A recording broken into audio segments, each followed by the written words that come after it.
আসসালামু আলাইকুম, কেমন আছেন সবাই? আমি আজকে একটা আনকমন তরকারি রান্না করব, সেটা হচ্ছে সাজনা। উত্তরবঙ্গের খুব বিখ্যাত একটা তরকারি। আমি হচ্ছে কুমিল্লার মেয়ে, আসলে আমি সাজনা এই জিনিসটা কিভাবে খেতে হয় আমি জানতামই না। তো আমরা যখন রাজশাহীতে ছিলাম, ভারিয়ালি আন্টি আমাকে প্রায় সময় রান্না করলে তরকারিটা দিত। তো ভারিয়ালি আন্টির কাছ থেকে আমার এই তরকারিটা রান্না শেখা। তো এখান থেকে আমারও খুব পছন্দ হয়ে গেছে, খুব ভালো লাগতো। তো চলুন আপনারাও দেখে নিন এই রেসিপিটা।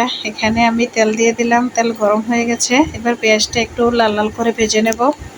লবণ দিয়ে দিলাম স্বাদ মতো, হলুদের গুঁড়া দিয়ে দেব, লাল মরিচের গুঁড়া দিয়ে দেব, একটু পানি দিয়ে মশলাটা আমি ভালোভাবে কষিয়ে নেব।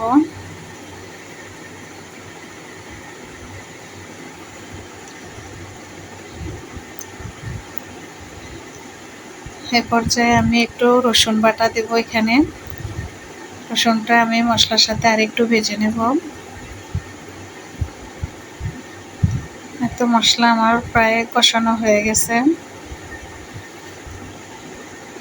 এবার আমি এখানে মসুরির ডাল দেব। আমি আগে একটু ভিজিয়ে রেখেছিলাম ডালটা। এই ডালটা দিয়ে সাজনা রান্না করলে খুবই ভালো লাগে খেতে। ডালটা দিয়ে আমি কিছুক্ষণ কষিয়ে নেব। কষানো হয়ে গেলে এবার আমি সজনে ডাঁটা দিয়ে দেবো। এখানে সজনে ডাঁটাটা দিয়ে আমি আরও কিছুক্ষণ কষিয়ে নেব। আসলে তরকারি যত কষানো হয় এতই খেতে ভালো লাগে।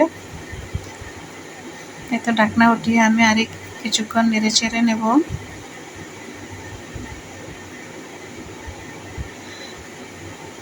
এখন আমি এখানে 2টা বেগুন দেব।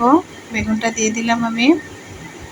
কাঁচামরিচ কুচি দিয়েছি এখানে, দিয়ে সবগুলো সবজি আমি আরও কিছুক্ষণ কষিয়ে নিয়েছি।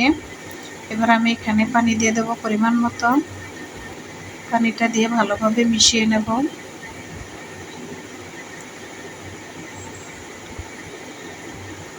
যতক্ষণ না পর্যন্ত আমার সাজনাটা সিদ্ধ হচ্ছে আমি সিদ্ধ করে নেব। চুলার আঁচ একদম লো ভাবে।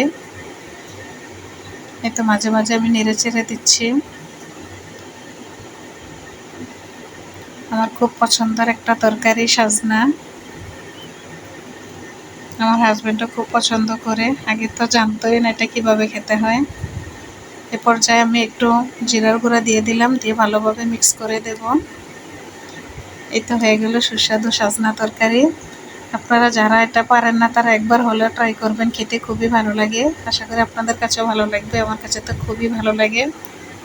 এটা হয়ে গেল আমার সাজনা তরকারি, গরম গরম ভাতের সাথে খুবই ভালো লাগে।